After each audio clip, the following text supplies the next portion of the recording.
Presencia de José Agustín Ortiz Pinchetti, pues un hombre que ha vivido de todo en su vida, un gran personaje que ha dado batallas muy relevantes por la democratización en México, ha estado en diferentes espacios y lugares, uno de ellos, no solamente, pero uno de ellos como parte de el momento donde se ciudadanizó, se decía, el órgano electoral, el momento donde México da un punto de quiebre y se retira, digamos, a la Secretaría de Gobernación como el ente principalísimo para organizar y realizar los procesos electorales. José Agustín, entre otras muchas cosas, participó en su momento como consejero electoral del IFE en aquel entonces, y bueno, un montón de cosas más. Te tocó el desafuero, eras el secretario de gobierno con Andrés Manuel López Obrador en su jefatura de gobierno, fuiste parte promotora principalísima de aquel plebiscito hace muchos años para democratizar a la Ciudad de México. Fíjate nada más. Sí. Me estoy acordando así a grandes rasgos de capítulos 93, importantes. parece que 93, por ahí de 93, cuando decían, la gente decía, de plebiscito, marzo. ¿de qué están hablando estos locos, dementes? En pocas palabras, ¿no? Miren lo que ha pasado. Hoy tenemos una Ciudad de México en una condición totalmente distinta que aquel momento que se vivía. Pero bueno, muchas cosas. José Agustín, bienvenido, gracias por estar aquí para Muchísimas platicar. gracias, estoy feliz de estar aquí. Gracias, y yo también, déjame te acerco el contigo. micrófono, un poquito para acá. ¿Qué momento el que se vive en México te propongo como tema general?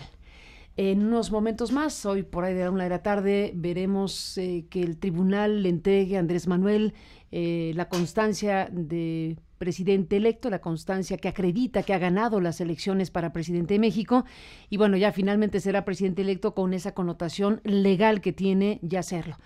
De facto, pues ya hemos visto que ha tomado decisiones y está tomando decisiones, y hay una suerte de apropiación, digamos, de la escena pública al haber ganado de la forma en que ganó. ¿Cómo defines, José Agustín Ortiz Pinchetti, el momento que vive México con el triunfo de López Obrador? Es un cambio de época, es un cambio de régimen, y este cambio va a tener una multitud de repercusiones. Yo creo que la cultura misma va a empezar a cambiar progresiva y lentamente, como es todo lo que sucede en una sociedad, pero básicamente no volveremos a vivir lo que se vivió hasta hace unos días, unos meses, en que pues la impunidad, la corrupción, el abuso, el predominio de los grupos de interés eran los que marcaban la ruta en el país. Creo que vamos a ver un cambio en lo político, en lo jurídico y en lo ético también, una nueva forma de ejercer el poder. Bueno, ese es el mandato principal, me parece, de los que fuimos a las urnas ese domingo para emitir un voto. Desde luego, el planteamiento principal es ese, un cambio de régimen, un cambio de época, pero la gran pregunta es cómo lograrlo, a partir de qué decisiones, a partir de qué asuntos esenciales, pues porque los riesgos de regresión son verdaderos siempre, porque los poderes fácticos y los poderes establecidos y un conjunto de cosas que no se quitan de un plumazo están ahí, al final de cuentas, un poco agazapados para ver cómo vienen las cosas, y depende de lo que vaya ocurriendo, actuarán esos poderes. Exactamente, sí. Pasó con Fox y a ti te tocó vivir también esa parte. Sí. Básicamente lo que distingue a este momento es que el hombre que es el capitán, el líder de este esfuerzo, tiene méritos, no solo en el éxito de su campaña, en los 30 millones de votos, sino en la forma como gobernó el Distrito Federal. Eso pasa un poco desapercibido, pero está aplicando las mismas normas que aplicó en una escala distinta cuando trabajó como gobernador del Distrito Federal.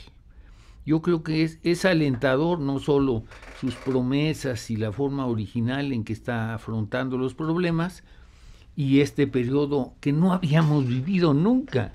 Te acordarás que el presidente electo era muy cuidadoso de no hacerse notar para no ofender a su autor, que es el presidente saliente. Exactamente, pero eso ya no ocurrió más. Porque no, para nada. ¿Dónde está Peña? Bueno, Peña fue a Colombia, la gaviota está en París, sí. Está difuminada la imagen. Sí. ¿Eso se debe a? se debe a la enorme legitimidad de Andrés Manuel, en dos vertientes. Primera, pues que ganó con 30 millones de votos, le ganó ampliamente a los dos competidores y además ganó una cantidad fantástica de posiciones de poder, tanto en el país, en la capital, 16 o 20 congresos locales, gobernaturas. Ha sido algo que se ha mencionado como un tsunami, algo inesperado aún para nosotros que estábamos a favor de Andrés Manuel. Entonces, y creo que la señal de originalidad de este interregno está indicando un cambio no solo en Andrés, no solo en su propuesta, no solo en su estilo de pregobernar, sino también en las costumbres políticas del país, en esos ritos que hacían pensar mucho en la época del Tlatoani, esa sacramentalización del cambio de poderes, ese respetar al soberano, al rey que quedaba en la penumbra poco a poco. Mira tú, José Agustín, el momento en que tú y yo estamos conversando, hablando de poderes, hablando de viejo régimen, hablando de esas maneras de ejercer el poder, tú y yo estamos hablando cuando se hace el anuncio de que el Bester Gordillo, que sí ha sido una mujer de poder, precisamente en ese esquema, ha sido declarada libre. Una resolución judicial definitiva le da la libertad, la absuelven, o no sé, la figura que, no sé si es un sobreseimiento, no tengo los detalles legales, pero lo que haya sido, ya lo explicará su abogado del Toro. Sí. Pero digamos, lo que ha sucedido de la noche a la madrugada de hoy es que el Bester Gordillo está libre, ya no está en su departamento de Polanco, no sabemos dónde está, pero se fue con su familia, y ahí hay un tema. Fíjate tú, como haya sido, usemos la expresión imaginario colectivo. En el imaginario colectivo, a el Bester Gordillo la entambó Peña Nieto, por las razones que queramos interpretar. A el Bester Gordillo la pudo haber liberado Andrés Manuel con la incipiente llegada a la presidencia. Así se puede entender de inmediato lo que va a pasar en las últimas horas. Eso pensábamos como posible, pero no fue así, en el sentido de que se trata de un reo del régimen, un prisionero, como antes se los llevaban a la Torre de Londres, ¿no? A los nobles, en fin, a las personas de la capa superior. Ahora, pues, hay varios que están y van a salir seguramente. Pero por la acción de Andrés Manuel, por la intuición del Poder Judicial de que es mejor así, ¿cómo se entiende en un país como México la liberación del Bester Gordillo? Yo creo que pudo haber sido un pacto entre Peña y el Bester. ¿Pacto? O sea, claro, un pacto sexenal. A ver, así ya de hubo plano. casos así, ¿te acuerdas del director de Pemex, de varios, Díaz Serrano, de varios que eran presos sexenales? ¿Te acuerdas de Sí, Siqueiros? hombre, claro que sí. O sea, el presidente tenía el poder de meter a la cárcel a quien quisiera y podía llegar a un arreglo con él para que estuviera relativamente cómodo en la prisión y que llegado el final del sexenio lo liberaba. ¿Así lo entiendes? Yo creo que no hay duda que hubo un acuerdo, un pacto. De Peña con el Bester.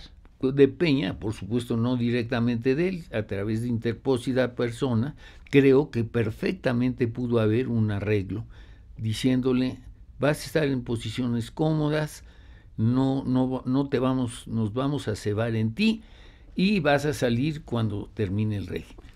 Pero a ver, José Agustín, ¿cómo explicar el acercamiento de gente del Bester Gordillo con Andrés Manuel en la campaña, ¿no? Se ha hablado del yerno, del propio secretario del CENTE, en fin, gente cercana a el Bester que estuvo en la campaña, que participó de una u otra manera, etcétera. ¿Cómo encaja eso con lo que ha sucedido hoy? Yo creo que la gente del Bester sintió que finalmente se había traicionado a el Bester, que la habían convertido en un reo sexenal y que al final, cuando ya podrían moverse con más soltura, entonces empezaron a manifestarse claramente.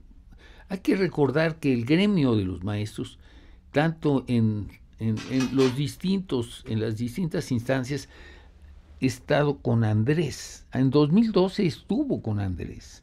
Querían votar por Andrés.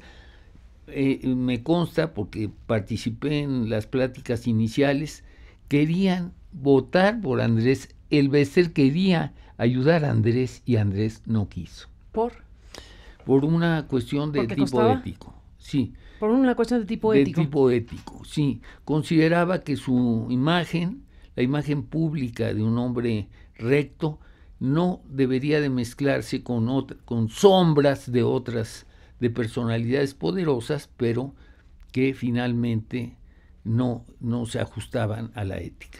Y yo creo que eso fue lo que definió, bueno, estoy seguro de que eso fue lo que definió, y definió su derrota, porque el Bester, cuando vio que el camino estaba cerrado, se fue con Felipe, y Felipe le concedió a cambio de su apoyo una multitud de posiciones. Le dio una subsecretaría, la Lotería Nacional, el ISSSTE, lo que quisiera, ya no me acuerdo, pero había varias cosas ahí que efectivamente fueron colocados personajes cercanos al Bester Gordillo. Se entiende que como un pago directo a lo que fue su actuación político-electoral. Así es. Tú dices, ahí Andrés Manuel dijo, mejor gracias maestra, pero no. ¿Qué pasó en este 2017-2018? Yo siento... Con el Bester y con el sindicato. Yo creo que hay una flexibilización por parte de Andrés Manuel, y ha aprendido de los golpes y de las derrotas, y se mostró muchísimo más dúctil. Por ejemplo, en materia de los empresarios, ha platicado antes de que se inicie su gobierno, ha platicado con ellos. Finalmente, en 2012 se negó a hablar con los empresarios, y los empresarios dijeron, bueno, ¿qué se nos viene encima? ¿Por qué no quiere hablar y llegar a acuerdos previos con nosotros? ¿Le hizo bien en ese momento? Fíjate que es un tema que yo he reflexionado. No, lo de los empresarios hizo mal, pero lo del Bester, pues hay muchos que se inclinan a pensar que el Bester le hubiera dado lo que le faltaba para ganar. Pero le hubiera debido la presidencia. Y lo hubiera tenido que pagar. Hubiera cobrado el asunto. Bueno, sí se trata también un poco de hacer historia imaginativa. ¿Qué hubiera pasado? El hubiera no existe, pero ¿qué tipo de gobierno hubiera sido el de Andrés Manuel si el Bester le da lo que requiere para terminar de llegar a la presidencia en 2012? Yo creo que hubiera habido una tensión muy fuerte en la negociación de las posiciones que pedía el Bester. También que sí mancharía, oscurecería la imagen de un hombre que manifiesta la ética como una bandera, que no roba, que no traiciona, que no miente.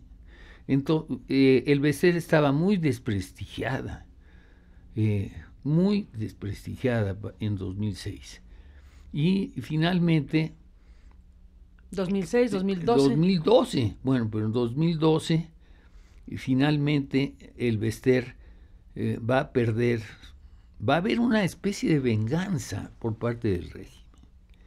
Yo creo que el desplazamiento... ¿Y por qué se vengaron del Bester? Pues ¿Por qué Peña fue por el Bester? ¿Por la reforma educativa? ¿Por qué se iba a oponer a la reforma educativa? ¿O cuál fue el meollo? El meollo fue que se había pasado al enemigo, se había pasado al PAN. Y eso es un agravio entre los priistas. Los priistas tienen un espíritu de equipo, aunque están ahora tan maltrechos, un fuerte espíritu de equipo. Uh-huh. Y no les gusta que alguno de sus miembros se desplace afuera. Ahí el tema es de las cosas que han ocurrido en México, de esta transición tan larga, ¿no?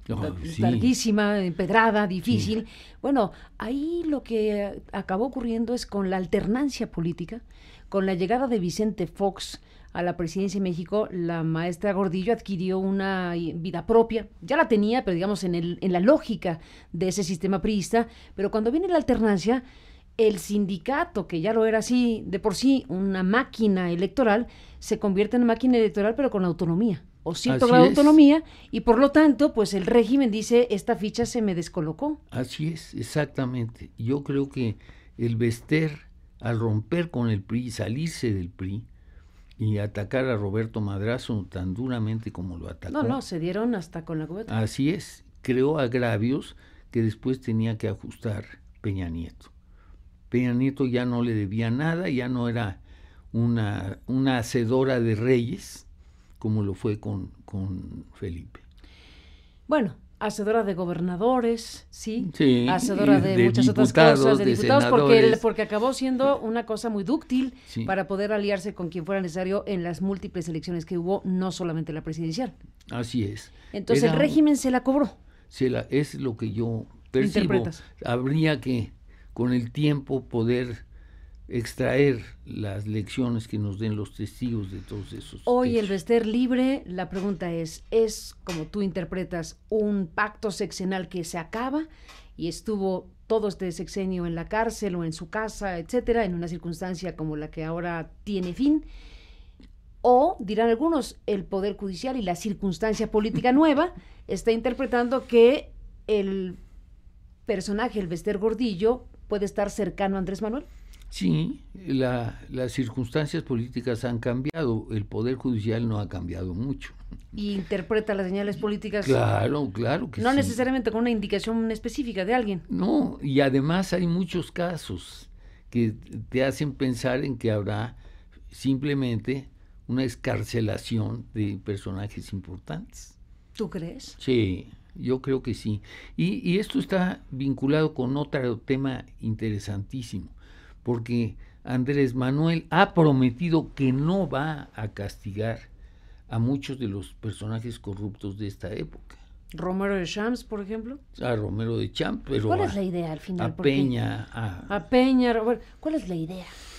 La idea es dejarlos pasar, la idea es que no pase nada. ¿Cuál es la idea? Yo creo que, y en esto hay que señalarle a mi amigo Javier, el gobernador de Chihuahua, Javier Corral, el error que ha cometido. ¿Con Duarte? Claro, y ponerse a perseguir a estos personajes le quita recursos y energías que deberían de estar destinados al ¿Pero qué haces con un personaje como Duarte?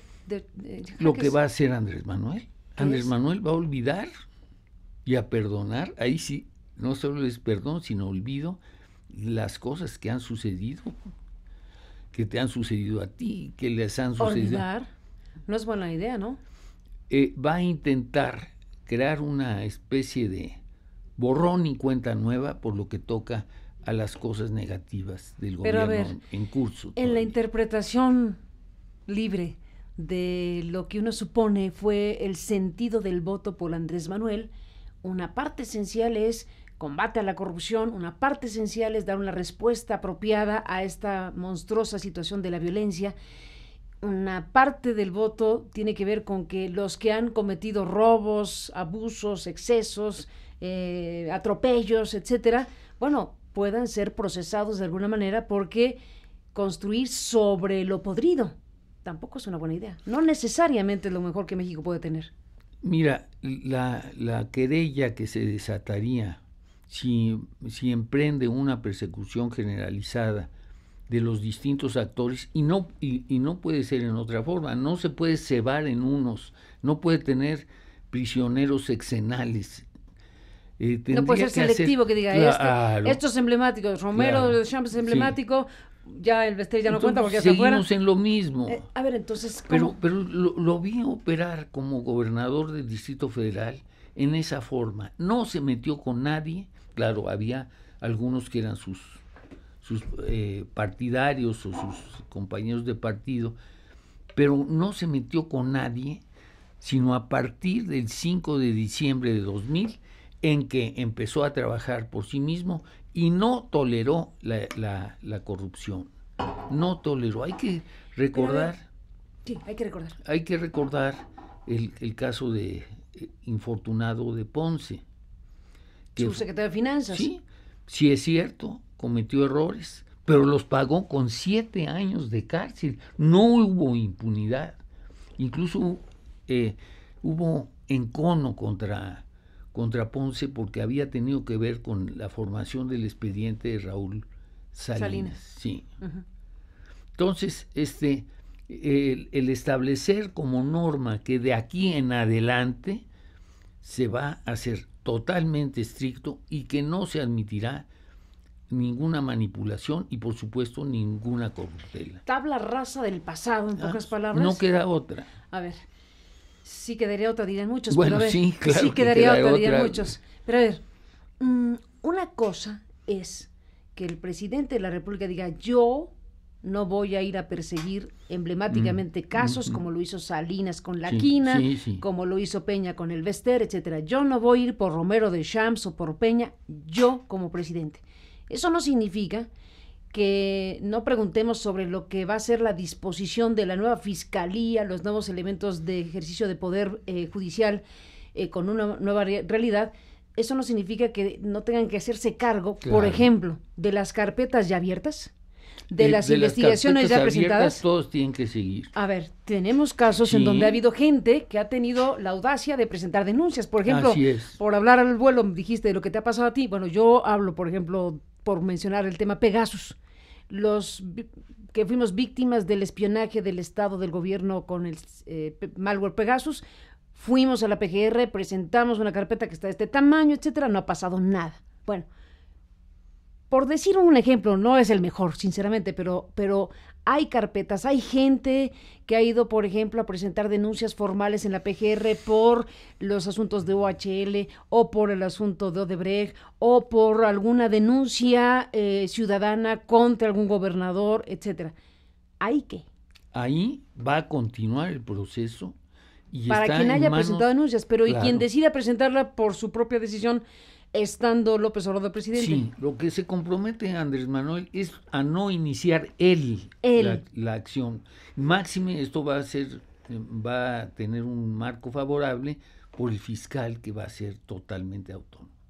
Bueno, aquí todo un tema. ¿El fiscal general sí será totalmente autónomo? Autónomo totalmente. ¿El fiscal general o el fiscal anticorrupción, que no es lo mismo? Los 3 fiscales van a ser autónomos. Ese es algo que se ha empeñado Andrés Manuel y lo va a sacar. Espero que las próximas semanas veamos todo eso muy claro y los va a dejar hacer enteramente autónomos. Lo que él no quiere es que metan un caballo de Troya, una gente que esté vinculada con los grupos de derecha para crear problemas de gobierno.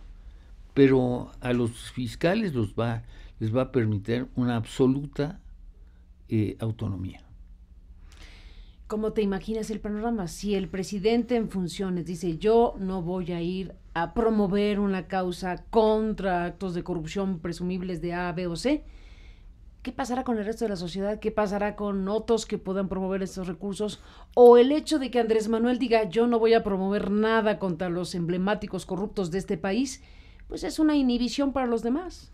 Sí, si no lo hace el presidente, si no da señales el presidente, pues los demás dirán: pues yo menos, o no voy a tener éxito. Sí, Andrés Manuel tiene muy claro que no podrá detener la máquina de la justicia, vamos a llamarle así, que no interrumpirá los procesos, tanto los latentes, las carpetas abiertas, como dices tú, que ya existen, como aquellos que decida el fiscal autónomo seguir o continuar.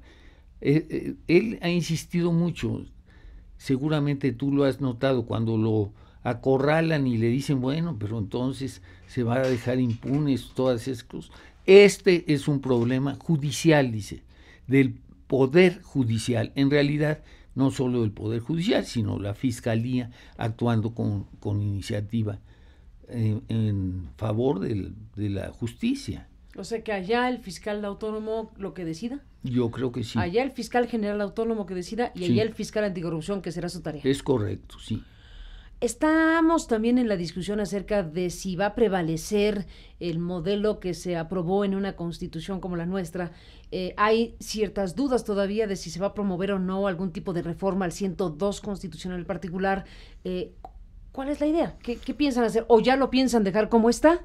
Para que entonces ya se pueda nombrar, porque además lo quiere antes de diciembre. Quiere decir que está pensando que en su nueva circunstancia, en el tramo final de Peña Nieto, ¿puede la gestión de Peña Nieto nombrar esos fiscales? No, Andrés Manuel quiere sería un poco descocado, ¿no? Sí, quiere hacer una selección de gentes que representen una garantía de imparcialidad. Y este personaje, el fiscal general, nombrará a los 2 otros fiscales. Ese es el esquema actual. Acuérdate que de contradecir el texto del 102, tendríamos que hacer un acto de reestructura constitucional, ¿correcto? ¿Qué es lo que piden las organizaciones ciudadanas? Sí, eso es bastante difícil. ¿Ah, sí? ¿Por qué? No, porque aunque tenga el poder que tiene Andrés Manuel... No tiene el poder, tiene todo el poder para hacer lo que quiera. No. A ver, incluso... Si nos vamos a las cosas extraordinarias y exóticas que han ocurrido en este país, a mí no me extrañaría nadita que a Morena se le asocie el Partido Verde para hacer mayoría, incluso para hacer reformas constitucionales. El Verde puede hacer eso o lo que sea. No me extrañaría que, acorde a lo que son los nuevos tiempos, ese pedazo que les faltaría para poder incluso promover reformas constitucionales lo puedan tener, ¿o no? Es cierto, pueden maniobrar en ese sentido y sería relativamente fácil. Pero con la mano en la cintura, te lo digo. Sí, pero Andrés Manuel ha declarado consistentemente que no habrá reformas estructurales a la Constitución, ni siquiera revocar la llamada reforma educativa, ni tampoco la reforma... Pero lo hará Morena, ya lo dijo Batres. No hará, no habrá una iniciativa de parte de Andrés Manuel y va a frenar las reformas hasta que cumpla 3 años del mandato. ¿Por qué? ¿Por qué? Porque el hacer... Si es cuando empieza más fuerte. Sí, el hacer estas reformas cuando tienen una posición de popularidad y de fuerza, sin haber consolidado su gobierno y sin haber demostrado que su proyecto es viable y es mejor de lo que había antes, él prefiere que hacer una prueba mayor de su propia capacidad. Pero si le están dando las llaves. Sí, pero no las va a usar. No va a usar eso, y es una medida sabia. ¿Por qué? Porque la gente dirá, ya tenemos el poder, úsalo pronto, úsalo ya. Lo que dio la sociedad es el poder para hacer cambios. Ahora, proponerse a hacer un cambio, aprovechándose de las circunstancias, sin haber demostrado todavía a la sociedad que él es el hombre que estaban esperando, que estaban buscando. Pero 3 años puede ser una eternidad, a lo mejor. Él se la va a jugar en 2 sentidos, Carmen. La primera, que va a ser sometido a una referéndum de revocación de mandato. De medio tiempo, ¿no? En la elección intermedia, ¿no? Exactamente, a los 3 años. Y simultáneamente el aval, el refrendo que le otorgue la ciudadanía con las elecciones de mitad de término. Ahí hay un tema importante que algunos podrían criticar. Si un presidente dice, voy a someterme a un referéndum, voy a someterme a una revalidación del mandato, ¿significa que Andrés Manuel López Obrador estará permanentemente en campaña? No necesariamente. Lo que puede distinguir el trabajo de Andrés o lo que le puede dar un nivel político fuerte, importante, es lo que opere como gobierno. Si cumple sus promesas y saca al país del pantano en que está, va a obtener el respaldo de la ciudadanía, que se manifestará en 2 sentidos. El primero, importante, el referendo en las urnas. El referendo por lo que toca a la revocación de mandato. Y el segundo, el voto favorable para su partido o su grupo o su alianza en las elecciones intermedias, en el recambio de la Cámara de Diputados. Es una medida sabia, espera y respeta a la gente, incluso se propone lograr el mayor número de votos posibles, más de lo que tiene ahora. Ya es mucha pretensión, más de lo que ahorita lograron, porque lo que lograron ahorita efectivamente es algo insólito en términos de un partido, si se trata de Morena, recién nacido, para efectos prácticos, ¿no? Sí, Carmen, pero toma en cuenta que la derecha todavía tiene el 40 y tantos % del voto. Es una de las grandes preocupaciones. Bueno, y qué bueno que exista un contrapeso. Claro, porque... pero sin eso va a fracasar la transición a la democracia. Tiene que haber al menos dos polos para que se estén vigilando y compitiendo. Mínimamente. Juárez lo vio así con toda claridad.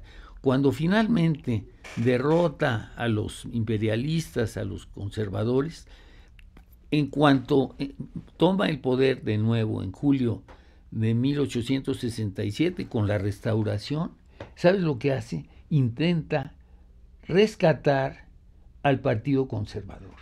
Ándale.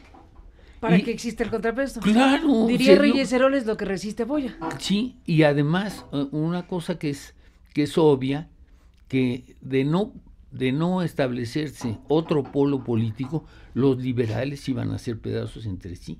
Y así pasó, hasta que llegó un hombre de gran dimensión y poder, que fue Porfirio Díaz, que poco a poco fue calmando las pugnas internas. Pero después de ver lo que pasó con el PRI, con el PAN, con el PRD, ¿crees que Andrés Manuel pueda hacerla a la Benito Juárez en esa lógica?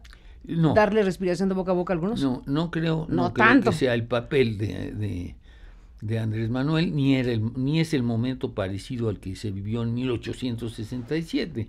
Pero lo que va a pasar es que no va a impedir, como impedían el gobierno del PAN y el gobierno del PRI, no va a impedir que se reorganicen, ni pueden hacerlo. Deben, aunque no están acostumbrados ninguno de esos dos partidos a operar sin el apoyo estatal. Acuérdate que Fox tuvo que apoyarse resueltamente en el PRI, en el presidente Zedillo, y después Felipe consumó el PRIAN en una forma que tiene como elemento fundamental el apoyo del Estado. ¿Podrá la derecha sobrevivir, reorganizarse, hacernos una propuesta sin el apoyo del Estado? ¿Qué pronóstico tienes, José Agustín Ortiz Pinchetti? Estoy real. El PAN tiene la historia. Sí, pero la historia del PAN en su etapa, digamos, más importante fue el apoyo de Salinas. Eso lo sabemos totalmente. Fue el que le concedió las gobernaturas, el que los prohijó, el que les dio espacios, reformas, las que querían, las históricas. La agenda del PAN la tomó Salinas para tener la legitimidad que las urnas no le dieron. Exactamente. Y además, el PAN fue un muy leal soporte de Salinas, de Zedillo, más de Salinas que de Zedillo, pero actuando siempre bajo el palio del Estado. En eso se traicionó a sí mismo el PAN, que según muchos debería de encabezar la oposición contra Andrés Manuel o contra Morena. Pues sí. Pero pero después de todo lo que ha pasado, es difícil. Tendría que surgir un grupo de hombres de derecha con sus ideas, con su propuesta, con su proyecto, que rejuvenezca el escenario desde la parte el Gómez Morinismo. Pues sí, digamos. Hay gente de primerísima que puede ser un conservador excelente y puede proponer. Pues veremos al PAN en los próximos días, que se va a revisar a sí mismo en los próximos días. Vamos a ver qué pasa ahí con el PAN. Está muy dañado el PAN. Está dañado y vamos a ver qué hacen con su propia historia. ¿Qué piensas que va a pasar con el PRI? Después de lo que les pasó, es impresionante la debacle de este partido, otrora poderosísimo y único, de ser partido de Estado, digamos, a lo que hoy es el PRI y el futuro del PRI. ¿Qué piensas, José Agustín Ortiz Pinchetti? Yo creo que no tiene salvación. ¿Se va a morir el PRI? Yo creo que se va a convertir en un pequeño partido histórico, como decía Porfirio Muñoz Ledo, y va a tener su clientela. Pero lo que yo concibo como solución es que la derecha, los conservadores moderados, y lleguen a constituir una nueva fuerza política. Que no sean ni PAN ni PRI, sino otra cosa. ¿Que los imaginas juntos para hacer una tercera opción? Yo creo que ya sí. Definitiva, ya no PRIAN, sino sí. Una cosa definitiva. Yo creo que la salida natural del PAN es asociarse con aquellos priistas que les son parecidos, afines, y que la salida del PAN también es buscar en los priistas afines. Curiosamente, dentro del PRI habría claramente dos partidos, uno de centro izquierda y otro de centro derecha. Bueno, tuvieron un candidato a la presidencia que era ese híbrido, que Así no quedaba es. muy claro a quién le simpatizaba más, si al PAN. Bueno, el PRI ya se ve que tampoco lo hizo suyo, Sí. no estrictamente hablando, pero bueno, incluso esa postulación de José Antonio Meade es el reflejo más claro del tipo de situación que estás diciendo. Sí, es el PRIAN en su estado puro, ¿no? Entonces tú dices ya que se organicen para hacerlo formal. Sí, formalmente. Que se inventen otro nombre, pero yo no que se puedo. organizan de otra manera. Sí, pueden formar otro partido poderoso, ojalá que lo hicieran, pero nosotros no los vamos a poder apoyar en eso. Tendrán que buscárselo. No es para tanto. No es para tanto. Y yo creo que Andrés Manuel no, lo único que hará es respetar los derechos. Que corra sí. su propia vida y que corra su propia Eso decisión. es lo que pienso. Lo que tú dices es, desde el poder político, por más fuerte que haya sido la elección y demás, tú dices, no caeremos en la tentación de meternos, de incidir o de tratar de incidir para crearlo o para impedir que se creen. Claro, ese es el planteamiento de cambio de régimen, que ese sería, sí, un cambio sustantivo que el presidente en turno, a diferencia de lo que ha pasado históricamente, pues no se meta. Esa es una de las apuestas principales, es no meterse. Así es. Ni en el tema del combate a la corrupción, no combate, sino en la persecución de la corrupción, ni en el tema de la organización político-electoral de México. Así es. No meterse es la propuesta para empezar a construir un régimen diferente. Sí, Fíjate. Eso es lo que a mí me parece en la especulación que estamos haciendo, que es lo que va a pasar. No será tan activo Andrés Manuel como fue Juárez de mandar reformas constitucionales, devolverle el voto al clero y decir en una actitud bastante noble que olvidaran las terribles y sangrientas diferencias que había habido para que se volvieran a saludar en la calle. Así dijo el presidente Juárez. Para que se volvieran a saludar en la calle. Qué sabiduría de ese hombre. Por eso invitó a desayunar a Meade. Yo creo que pues parte de la reconciliación. La reconciliación incluye la posibilidad de invitar a tu gobierno, a tu adversario. Yo no lo haría. No sé, Andrés Manuel, si quiere aprovechar el prestigio y la capacidad que tiene Meade y su vinculación con todos los grupos conservadores. Es un gran neoliberal. Es de los más neoliberales de todos los neoliberales. Bueno, el invitar a desayunar a este personaje que además tuvo un muy bajo desempeño en las elecciones, pero que caía bien, creo que fue una movida, una maniobra efectiva y efectista, pero no creo que sea buena idea que lo invitara a su propio equipo, ni que lo aceptara. A mí no me parecería lógico. Uh-huh. De Anaya, ¿qué piensas? Bueno, no se sabe si habrá o no reunión con Andrés Manuel, porque se dijo en su momento, ambos le llamaron en la noche. Andrés Manuel dijo, nobleza obliga, ¿no? Nobleza obliga, porque fue el primero que llamó, y alguien decía, pero pues ¿qué le quedaba? No tenía muchas opciones más que reconocer su derrota o el triunfo del otro. Pero en fin, le encontró mérito a Andrés Manuel y acordaron verse y se vieron y lo invitó a su casa y generó pues esta polémica, esta discusión o la necesaria revisión de esa estampa y de esa escena de esto que estamos viviendo. Pero ¿qué pasará con Ricardo Anaya, que también le llamó por teléfono, que en algún punto dijo López Obrador que buscaría la manera de encontrarse con los dos? Ya se encontró con Meade, no ha sucedido con Anaya. ¿Qué piensas que pase con este personaje en particular? Anaya fue mucho más virulento que Meade. ¿Y Andrés Manuel con él? Sí, exactamente, como que hubo un planteamiento muchísimo más agresivo entre los dos. Por el tema de meter a Peña a la cárcel. Pero ya, cuando Anaya vio la andanada en su contra y todo lo que sucedió, él le subió 3 veces de tono o más, y entonces dijo, meteré a la cárcel a Peña, en pocas palabras, a diferencia de Andrés Manuel, que ya pactó con él. Ese era el tema. Y no solo, también amenazó a Meade, ya solo le faltó a amenazar a algunos de los camarógrafos con meterlos a la cárcel, ¿no? Estaba muy desesperado, estaba realmente angustiado. Y por eso desbordó. Tú que viviste como pocos, si acaso más que tú, Andrés Manuel, pero luego Andrés Manuel tú, el desafuero, porque estabas ahí, porque eras secretario de gobierno del gobierno de Andrés Manuel, y porque viviste en carne propia la andanada de Vicente Fox para descarrilar la evidente candidatura de Andrés Manuel a la presidencia. ¿Qué dices de lo que pasó con Anaya? Anaya básicamente era un candidato de un grupo de los panistas, pero había un grupo menor de panistas que no estaban de acuerdo con Bueno, él. Calderón y Margarita, para empezar a hablar. Y algunos otros.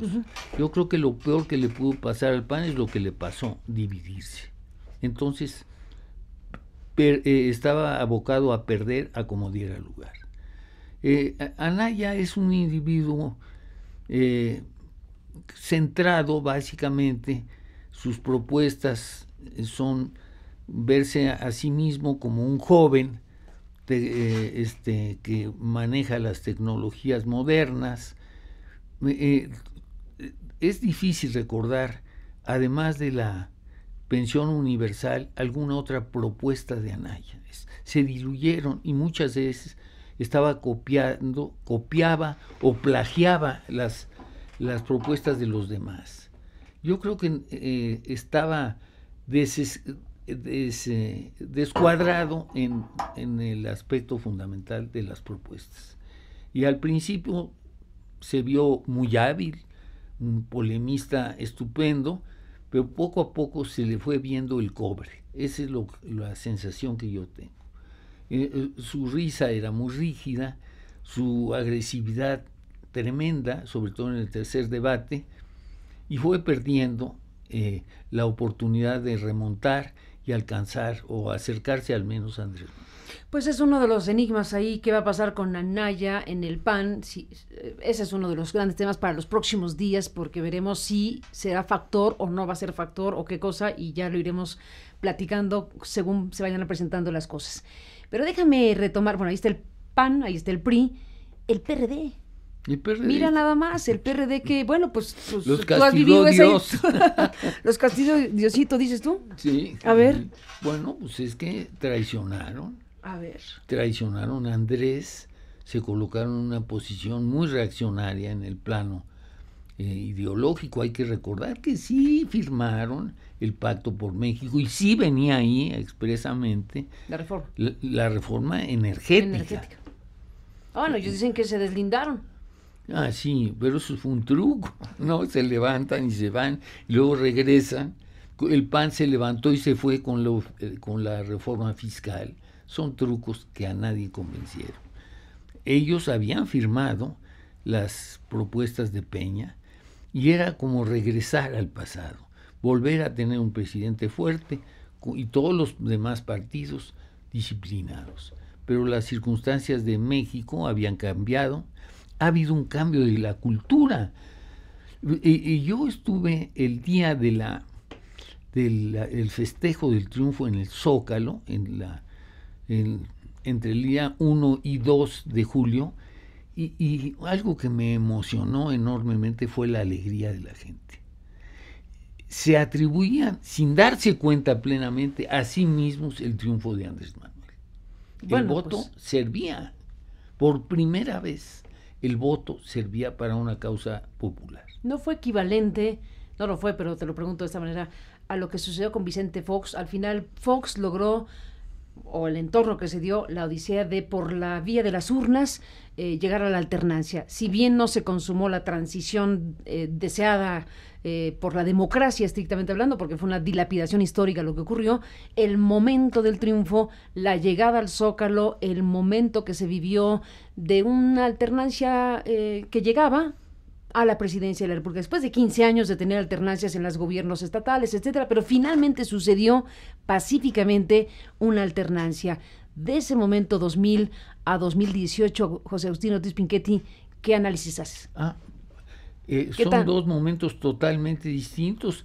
Pero tienen una parte que los hermana, que es el voto popular. La alternancia sí, se logró.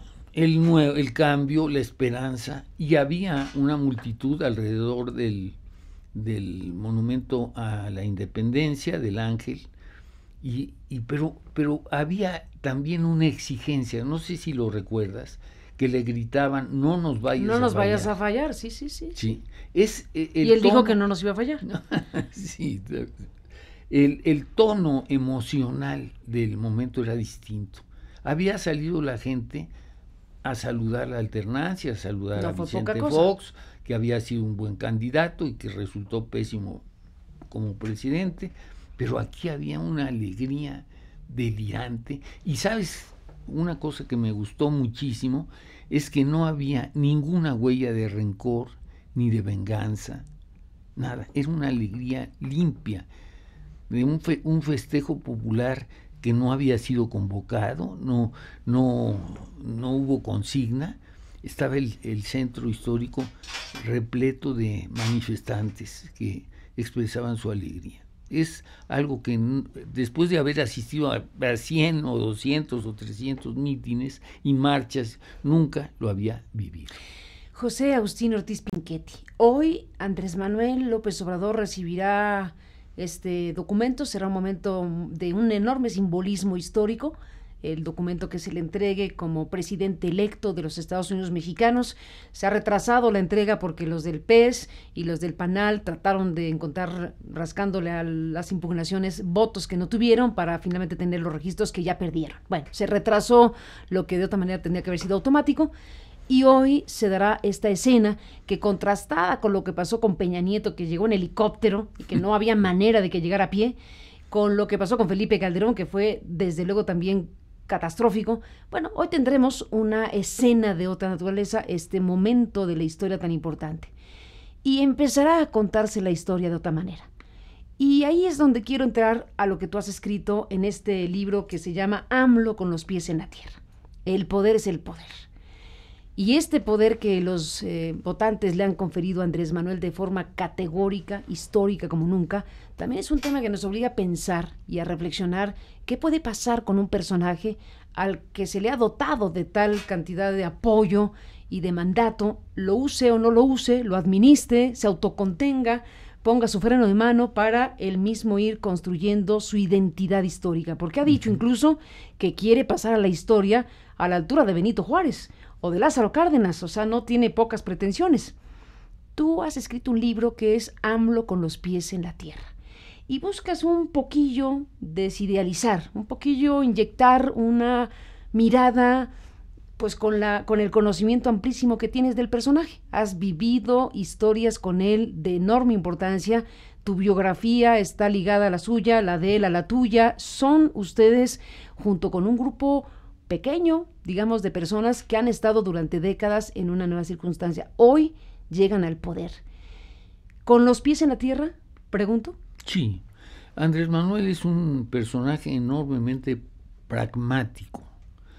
El título le hace justicia en el sentido de que sus altos ideales, las estrellas que mira arriba, las ve desde un piso sólido.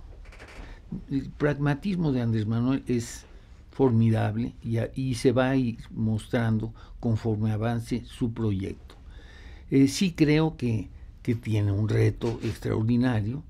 Sí ha dicho que quiere ser un buen presidente, lo puede ser. Yo lo debe ser. La gente se sentiría totalmente defraudada, sobre todo si no se respeta la norma de que nadie va a agarrar dinero. Es decir, si se corrompe el gobierno, y eso se va a saber, en ese momento Andrés podría perder el enorme apoyo que tiene actualmente. Pero también tiene que ser eficaz en el arte del gobierno. ¿Lo puede ser? Sí. Yo contemplo cómo actuó en el gobierno del Distrito Federal, que es otra escala, lo reconozco. Pero, ¿qué hizo? Cuando llega, con una llegada un tránsito pero muy complicado y accidentado, recuerdas que no fue fácil su candidatura ni su triunfo, ¿Qué es lo que hace? Era un hombre que había ganado, pero fuera del círculo de las gentes que conocen de la política, la población del Distrito Federal, de la capital, no conocía a Andrés Manuel. Era un tabasqueño, un político como tantos. ¿Qué sucedió para que en año y medio, en casi 18 meses, sí, en un por poquito, por Krill estuvo a punto de ganarle porque era arrastrado por la estrella de Fox, pero llegó, no echó mano de su partido para organizar el gobierno como lo está haciendo ahora, es lo mismo. Y una cosa que es importantísima, se puso a trabajar intensamente desde el primer día. Ahora se ha puesto a trabajar desde el pregobierno y ha cambiado el estilo totalmente. Y trabajó en dos vertientes. Disminuir el costo del gobierno, reducirlo, compactarlo para hacerlo más eficaz y impulsar los programas de construcción económica y de apoyo a los sectores vulnerables. Y en 18 meses tenía una enorme popularidad. ¿Qué es lo que la gente veía en él? La limpieza, la rectitud, la ausencia de escándalos. Llegó en 2003, después de haber perdido la asamblea en 2000, gana 40 asientos federales y prácticamente toda la asamblea, una pequeña minoría opositora, y casi todas las alcaldías, lo que ahora se llaman alcaldías. ¿Cómo lo puede hacer? Gobernando con rectitud. Redujo el costo de la publicidad de 1,000 millones a 100 millones, lo estrictamente necesario. Yo creo que... ¿Qué tema el que acabas de mencionar? Sí. Medios de comunicación y dinero público. A ver, si hablamos de factores de poder en México, ya hablamos del Bester Gordillo, ya hablamos del PRI, ya hablamos de muchas cosas. Aquí hay un tema que es clave, que son los medios de comunicación. Un factor fundamental que ha funcionado en México para tener un cierto tipo de ejercicio de poder ha sido precisamente la relación medios-poder político, y uno de los ingredientes, no el único, pero uno de los ingredientes es el dinero público. Estamos hablando de un país que gasta cantidades obscenas de millones de dinero público para repartir a medios de comunicación. Acabamos de ver el insólito caso de una asociación como Artículo 19 que logró un amparo en la Suprema Corte de Justicia, logrando que la Corte amparara a alguien que dijo: me estoy quejando de una autoridad no por lo que hizo, sino por lo que no ha hecho, que es reglamentar un artículo de la Constitución que permitía o que permitiera aplicar en la práctica lo que la Constitución ya dice respecto a la publicidad oficial. Bueno, lo que sucedió fue peor que cómo estaba la cosa. Ya sabemos que ya bromeamos con el artículo 19 de que salió peor el caldo que las albóndigas, porque la ley que se hizo para reglamentar ese artículo es catastrófica, porque lo que hace es validar legalmente las peores prácticas de uso de dinero público para publicidad. Chayote, sí. Pues por eso le llaman la ley Chayote, sí. ¿no? La ley Chayote. Bueno, ahora la Corte seguramente tendrá que revisar el tema, etcétera, pero ahí nos esperamos un rato. El tema del dinero público y la distribución en los medios es fundamental. Tú dices, en la Ciudad de México, aquí recuerdo, no aquí, sino cuando estábamos en la radio, antes de que nos echaran de mala manera, organizábamos mesas de debate y de discusión, y una de las mesas de debate más importantes que hubo en su momento fue con Videgaray, con Gil Suarte, con Monreal, y uno de los puntos era el dinero público. Cuando Peña Nieto, en el debate presidencial con Andrés Manuel, le dijo: Andrés Manuel, sí, me acuerdo perfecto, si la televisión hiciera presidentes, usted ya lo sería, alegándole Peña que se había gastado mucho dinero cuando fue jefe de gobierno. Me acordé por lo que acabas de decir.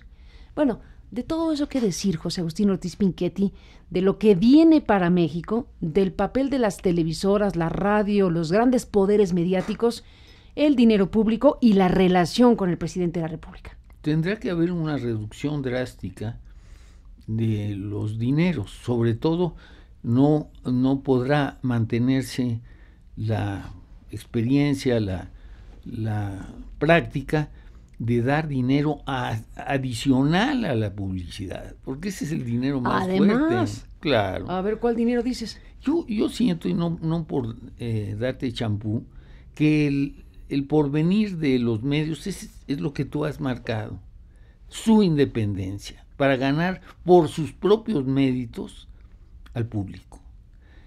Tendrán que modernizarse como se está modernizando el aparato político, los partidos. Estamos entrando en una etapa de modernización y eso va a afectar a los medios, muchos de los cuales indirectamente dependen de los chayotes. Muchos. Sí. Viven de. Así es. ¿Y qué va a pasar con ellos? ¿Cerrarán? ¿Se reinventarán? Se reinventarán. ¿Será que reciban financiamiento de otros lados? Así, esperamos que no. Bueno, a ver, bueno, sí, ¿qué puede pasar? En Estados Unidos, donde hay, digamos, más amplios espacios para los medios, también los grupos de interés, los grupos de poder influyen decisivamente en los contenidos y en la orientación.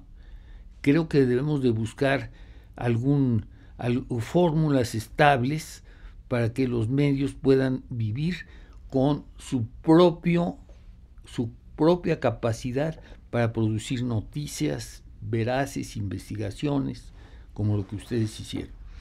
Andrés Manuel tendrá la tentación de aceptar, digamos, los favores de la estructura mediática tradicional, Televisa, Azteca, etcétera, porque al final de cuentas también es un tema que para gobernar, seguramente es más cómodo gobernar con algo que no te venga a atacar, o algo que prefiera evitar críticas y que te lleve un acompañamiento distinto en tu gobernar.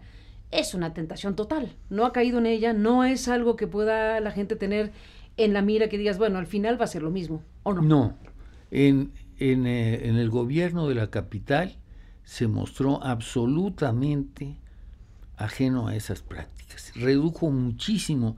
La obsesión de él, como ahora, era encontrar la forma de reducir el gasto para invertir en la obra pública y en los programas sociales. Ya le puso numerito Andrés Manuel a su sueldo, 108,000 pesos. Y ya ha dicho que de ahí para abajo.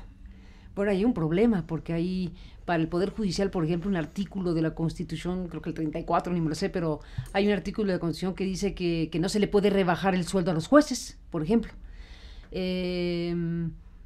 Embajadores que viven en París o en Londres o en lugares donde el costo de vida, pregúntale a la gaviota, pues es un poco más alto que el de cualquiera. ¿Cómo va a resolver ese tema una vez que ha dicho que de 108 para abajo? Bueno, va a haber una crisis, ¿no? Bueno, pues te lo adelanto, ¿no? Imagínate. 3,000 funcionarios de altísimo nivel que su nombramiento es firmado directamente por el presidente de la República y que están acostumbrados a vivir como viven. 3,000 nombramientos. 3,000 nombramientos. Y que están acostumbrados a vivir como viven. Es que sí es una locura, pero va a haber una crisis. ¿Y qué tipo de escenarios tienen? Y lo digo porque tú eres parte fundamental de ese think tank en torno a Andrés Manuel. ¿Qué tipo de escenarios ven venir?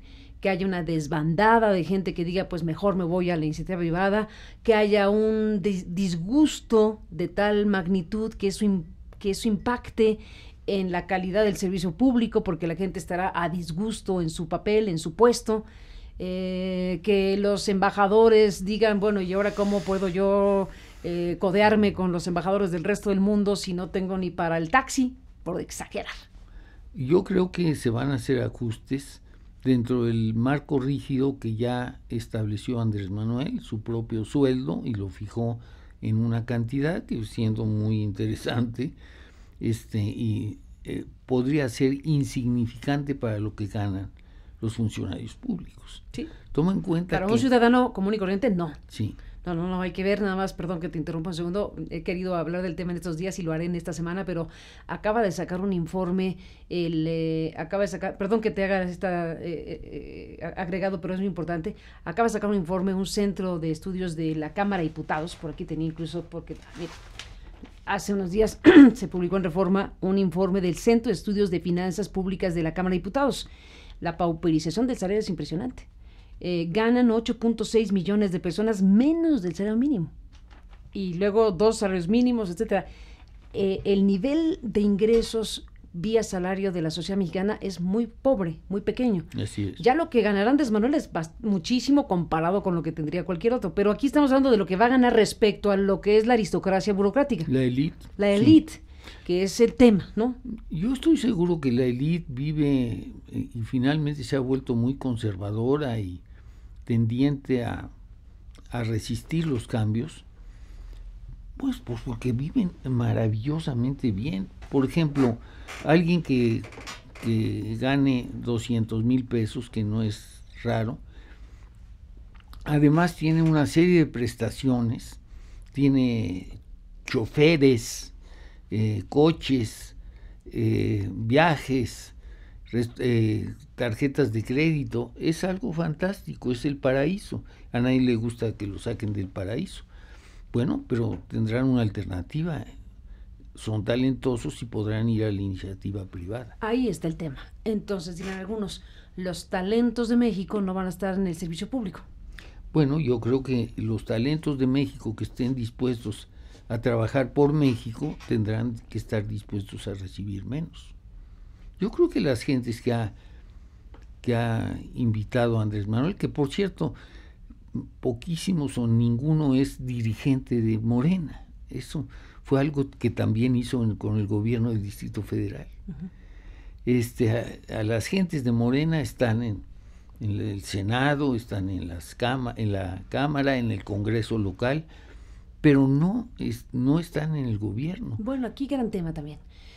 Con este poder que se le ha dado a Andrés Manuel y con lo que es el ejercicio de poder histórico en México, bueno, con ganas o sin ellas, se puede también estar reinventando una manera de gobernar, porque el presidente tendrá toda la influencia que te imagines, que nos imaginemos en el Congreso. Es decir, volvemos al tema de si este poder que se le da a Andrés Manuel tan contundente no va a hacer que la inercia histórica y cultural de la política mexicana se reinstale o se refuerce y que tengamos una especie de neopri, porque el presidente, pues imagínate, si al presidente se le ocurre decirle algo al Congreso, si el Congreso está dominado por Morena, va a ser difícil que Morena le diga que no al presidente. Bueno, sí existe un esquema que nos recuerda a la presidencia imperial, como decía Krauss. Sí, el presidente vuelve a tener el control de las cámaras, el poder ejecutivo. Gubernaturas.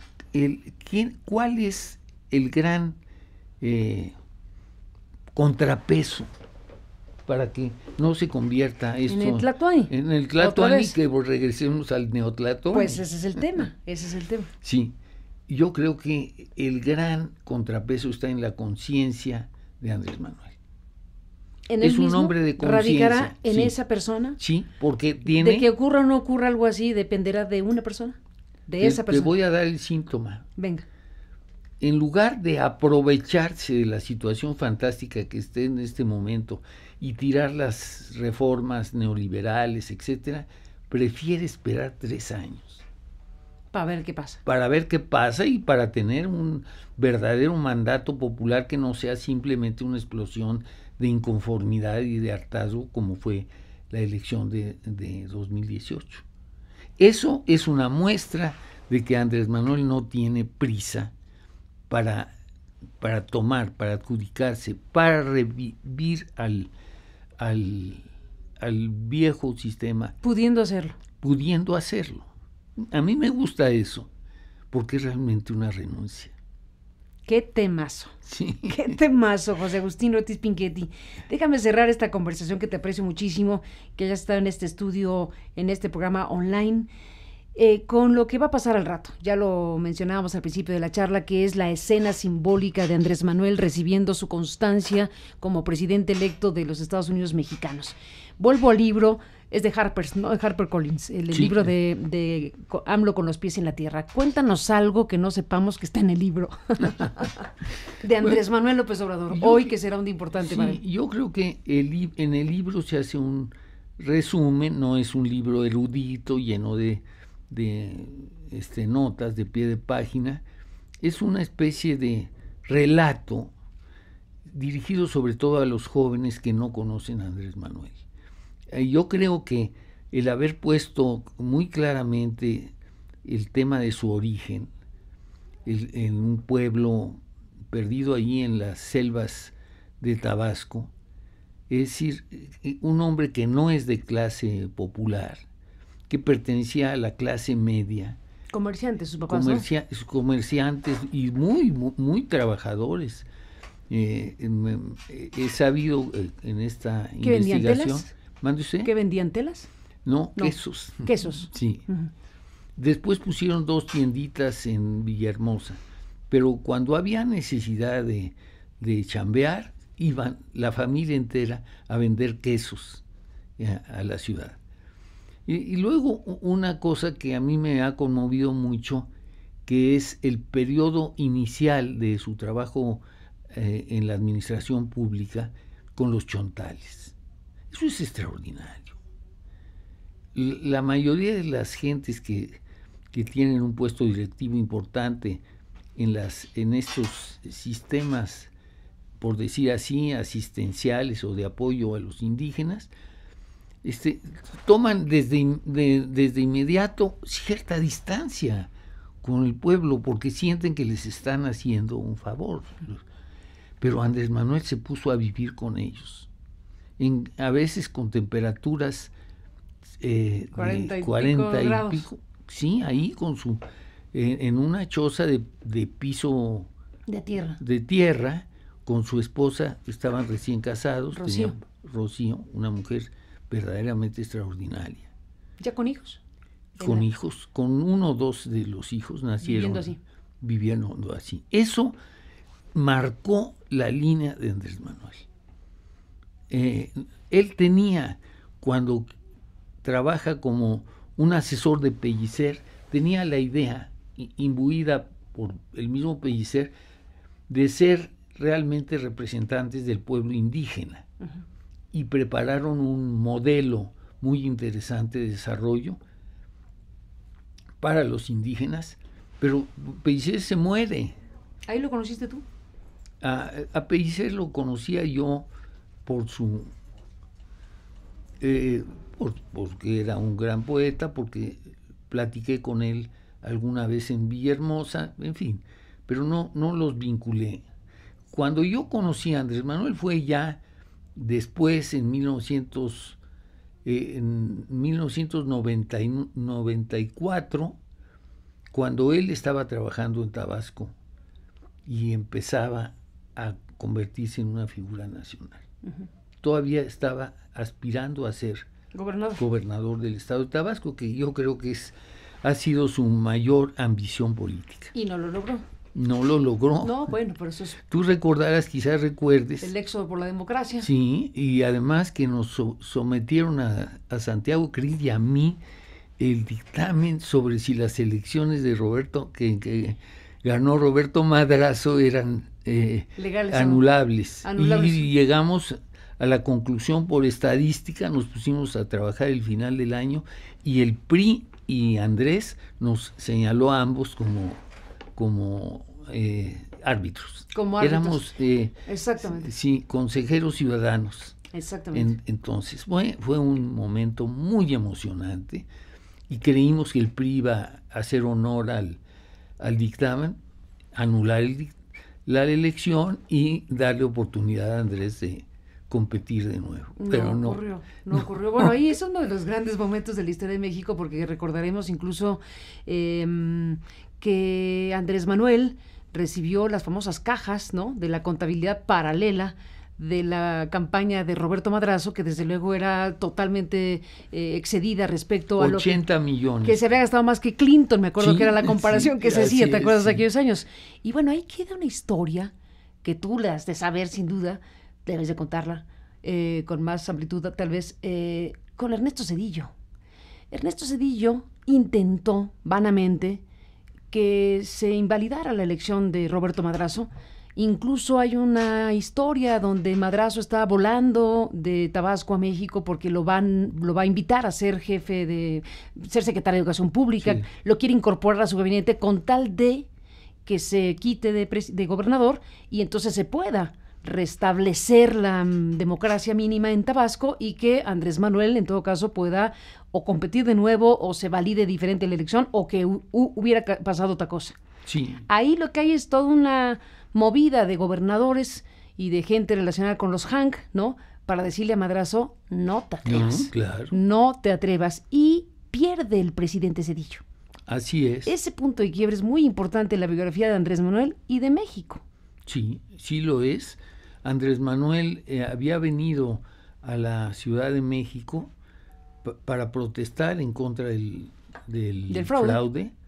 Y Zedillo estaba dispuesto, y Esteban Moctezuma, que era entonces secretario de Gobernación, estaban totalmente dispuestos a hacer efectivo el dictamen, pero los grupos de interés del Estado de Tabasco se sirvieron... México, y del Estado de México. Sí, en el Estado de México y en... Los Hank. En fin, sí, lo impulsaron, incluso amenazaban con que Tabasco se iba a salir de la federación. Oh. Sí, sí. Es chistosísimo. Primero, rinden un dictamen, lo publican, un dictamen totalmente apócrifo, atribuyéndonos a nosotros que lo habíamos firmado, pero no habíamos tenido ninguna participación en ese primer dictamen. En el segundo dictamen, que ya era el verdadero, entonces nos acusaron de ser agentes de Cuba, nos acusaron de ser unos malnacidos, espantoso, fue un ataque. Nosotros éramos consejeros ciudadanos, no teníamos ni idea de lo que era la política en México. Sí, Zedillo quería incluso que Andrés Manuel fuera el candidato único por el PRI y el PRD. Imagínate lo que eso hubiera significado. Dime una cosa, ahora el paso de los años. Desde luego, acabas de mencionar, Esteban Moctezuma, secretario de Gobernación con Zedillo, pues fue un factor muy importante. No queda claro, pero uno intuye que el propio presidente o Moctezuma, que era quien podía tener acceso a esas cajas, pues se le hizo llegar a Andrés Manuel un material muy valioso para su batalla política. Quien le haya llevado las cajas, pues queda en la historia y algún día sabremos quién le hizo llegar esas cajas. Se dijo anónimamente Andrés Manuel, con lo cual tuvo ya tenía potencia, pero tuvo más potencia para denunciar el fraude documentado, por lo menos en el rebase de topes de campaña. Bueno, la pregunta ahora que me surge es la invitación que hace Andrés Manuel López Obrador a un personaje como Esteban Moctezuma, que fue relevante en su historia por este capítulo. Es una invitación que se le hace a Andrés Manuel a Moctezuma por esa historia o porque es del equipo de Ricardo Salinas Pliego, que esa es la gran pregunta. Sí, es una especulación válida porque trabajaba en la Fundación Azteca como presidente. Dirigía la Fundación Azteca hasta hace unos días. Así es que y es muy preocupante que el secretario de Educación Pública pudiera estar sometido de alguna manera a la influencia de un empresario como Ricardo Salinas Pliego. Sí, de lo que te puedo decir de Esteban Moctezuma, a quien yo traté siendo consejero electoral y él secretario de Gobernación, es que es el único funcionario que apoyó con gran energía la causa de la democracia. Nosotros... Moctezuma. Con Zedillo. Sí, con Zedillo. Cuando se abrió el seminario del Castillo para preparar el proyecto de reforma que finalmente se aprobó en 96, él nos apoyó día con día. Yo tengo la mejor imagen como un hombre demócrata, como un hombre capaz y cercano, digamos, a los puntos de vista de Andrés Manuel, a Esteban Moctezuma. Vamos a ver cómo actúa como secretario de Educación. ¿Te preocupa que pudiera estar influido en algún momento por el empresario Salinas Pliego en un tema crucial como la educación? Sí, podría preocuparme porque hay esos signos, esos vínculos. Espero que adquiera la suficiente autonomía y que trabaje bien por la educación pública. Pues José Agustín Ortiz Pinchetti, me seguiría platicando contigo, pero ya me parece demasiado tenerte aquí retenido. Para cerrar esta charla, que te agradezco mucho, estamos ya viendo que empezó la sesión del Tribunal Electoral del Poder Judicial de la Federación. Bueno, vamos a ver un rato de la sesión y todo lo que está pasando ahí, pero tirada pues es ver el momento en donde López Obrador llegue. No te voy a hacer esperar entonces porque es como a la 1 y es demasiado, pero digamos para cerrar, bueno, ¿con qué te despides, José Agustín? Pues con la esperanza de que la democracia finalmente llegue a México. Estamos en el año 0 de la democracia. En el año 0. Cero. Sí, porque en un sistema donde no se garantizó el Estado de Derecho, donde la corrupción fue contenida y apapachada, donde hubo coalición de los partidos para impedir el tránsito a través de elecciones libres, como lo vimos en 2006, pero como lo vimos hace unos cuantos meses en el Estado de México y Coahuila. Sí, entonces una democracia con demasiadas excepciones tiene demasiados adjetivos. ¿No? Oye, acabas de decir una cosa, ya me había despedido, pero acabas de decir Estado de México para efectos del análisis del poder en nuestro país. ¿Cómo demonios se va a comportar la federación respecto a los estados? Imagínate a Alfredo del Mazo, que perdió todo, o sea, ganó, es un decir, se quedó con la elección del Estado de México después de una serie de denuncias terribles, de prácticas dinosauricas, de las peores cosas que no habíamos visto y que ocurrieron en el Estado de México. Retuvieron el poder de una manera brutal y llegó a la gubernatura. Viene la elección concurrente del 2018 y pierde todo lo posible.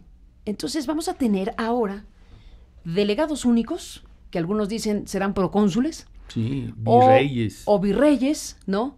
Imaginemos el Estado de México. Imaginemos que Del Mazo pues querrá gobernar, pero si Delfina Gómez, que fue su competidora, y para muchos quien debía haber gobernado el Estado de México, es nombrada, como va a ser nombrada, jefa única de la delegación federal en este estado, pues ¿qué tipo de poder se va a generar o a ejercer cuando un gobernador como Del Mazo, que no tiene congreso, que no tiene alcaldías, que quedó él en un cascarón y que todo lo demás que lo rodea es Morena, incluyendo una figura que tendrá todo el poder y el apoyo federal para estar, ¿qué? Gobernando, ¿qué tipo de cosa va a pasar ahí? Bueno, yo creo que tendrán que buscar equilibrios para que el gobierno no desaparezca o no se... A lo mejor tendrá que renunciar, dirá alguno. Quizás. Yo creo que va a permanecer. ¿Qué le queda a Del Mazo, por ejemplo? ¿Eh? ¿Qué le queda a un personaje como Del Mazo en este contexto? Negociar. Para poder terminar y sobre todo no convertir a la tesorería del Estado de México como un trampolín para la corrupción, como fue en el gobierno de Peña. Tendrá que ser muy cuidadoso por lo que toca al manejo de dinero y de contratos. Creo que él podrá sobrevivir porque Andrés Manuel tampoco quiere ir a tirar a 15 gobernadores como lo hacían los presidentes emperadores o los tlatoanis. Yo creo que va a buscar los equilibrios de las dos partes. ¿Pero qué piensas de esta figura tan controvertida que anuncia de un solo delegado de la federación en estos lugares? Que no será un delegado cualquiera, tampoco. Entre otras cosas porque piensa en Lomelí para Jalisco, piensa en Delfina para el Estado de México, piensa en quienes compitieron por gubernaturas que fueron pues recientemente competidas. A mí me parece bien, no hay ningún intento de crear un personaje, un poder paralelo, pero sí hay el intento de vigilar el dinero. Ahí sí. No más. No más. Toma en cuenta que gran parte del presupuesto estatal lo otorga la propia federación. Uh-huh. Ese dinero tiene que ser checado cuidadosamente. ¿Y ese dinero lo van a administrar y vigilar los enviados de No, Andrés Manuel? Ellos simplemente van seguramente a vigilar que los traslados se hagan oportunamente, que no haya estos entorpecimientos que realmente son formas de presionar a los gobernadores, de sujetarlos, de dominarlos, pero también que todo ese dinero, que ha sido un dineral increíble desde Fox, llegue a lo que a donde tiene que llegar. A donde tiene que llegar. Ni más ni menos, pues eso es parte del desafío enorme que hay para México en este momento. ¿Te imaginas todo lo que vas a Bueno, ver y comentar? Vamos a tener materia prima para analizar, para ver, para hablar, para estar en este momento que nos toca vivir. Gracias por estar aquí esta mañana para conversarlo. Un abrazo, José Agustín Ortiz Pinchetti.